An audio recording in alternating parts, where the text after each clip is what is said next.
0,2%. Thibaut François est avec nous depuis Fastea Capital. Bonjour Thibaut. Oui, bonjour monsieur. Bon, on n'accélère pas à la baisse, là, moins 0,2%. C'est à l'image de ce qui nous attend pour la fin de l'année, pour les 10 dernières séances, on va dire, de cette fin d'année, le marché en roue libre, on va dire. Exactement, on a fait une belle hausse déjà depuis quelques semaines. Le rallye de fin d'année a bien eu lieu et continue tranquillement. On a fait une belle séance vendredi avec les 4 sorcières, une séance assez volatile, et c'est vrai qu'on a fait un point haut au-dessus de 4850 qui devrait rester le point haut sur cette fin d'année 2016. On est en train de recharger les cartouches, les batteries pour pouvoir attaquer l'année 2007 dans de bonnes conditions.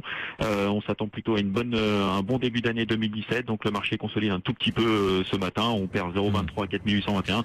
Pas beaucoup de news et normalement on devrait avoir assez peu de news d'ici la fin de l'année. Alors va-t-on malgré tout vers les 5000 points si c'est pas la fin de l'année? Est-ce que ce sera pour 2017? C'est une question qu'on se posera dans un instant dans le face-à-face. Un mot quand même aussi des quelques valeurs qui varient aujourd'hui, qui bougent et qui signent les plus forts replis, Patrice, et notamment Danone. Danone qui abaisse en tout cas, qui indique qu'il n'atteindra pas son objectif de chiffre d'affaires 2016, qu'il le manquera légèrement cet objectif de chiffre d'affaires, et le titre est sanctionné. Deuxième plus forte baisse du CAC, moins 3% quasiment là pour Danone.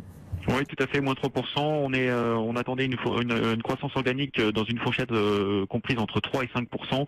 Ça sera en bas de fourchette, même en dessous du bas de fourchette, donc en deçà de 3% pour Danone. Ce qui est assez rare d'avoir une publication des ventes pour le groupe Danone. A priori, c'est les produits laitiers, en particulier l'Espagne, qui sont un petit peu en retard sur cette fin d'année 2016.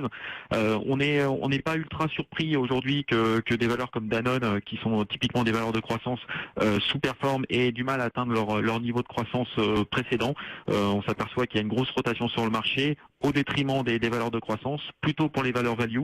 C'est vrai que quand la croissance repart et quand il y a un petit peu d'inflation, c'est quand même plus facile de faire de la croissance. Donc effectivement, les valeurs de croissance qui ont aujourd'hui une prime assez importante sur le marché ne méritent plus forcément cette prime. Et donc attention sur les valeurs de croissance. On l'a vu ces dernières semaines avec des Eutelsat, des Ingenico, des Gemalto, des Essilor qui ont fait des publications un petit peu décevantes et qui ont été sanctionnés assez durement par le marché. Oui, et Ingenico qui recule depuis le début de l'année de plus de 30%, pour être plus précis que tout à l'heure, 30%, 36% même de baisse pour Ingenico depuis le début de l'année. Donc Danone aujourd'hui sanctionné, après donc indiqué qu'il n'atteindra sans doute pas son objectif de chiffre d'affaires, moins 3% quasiment.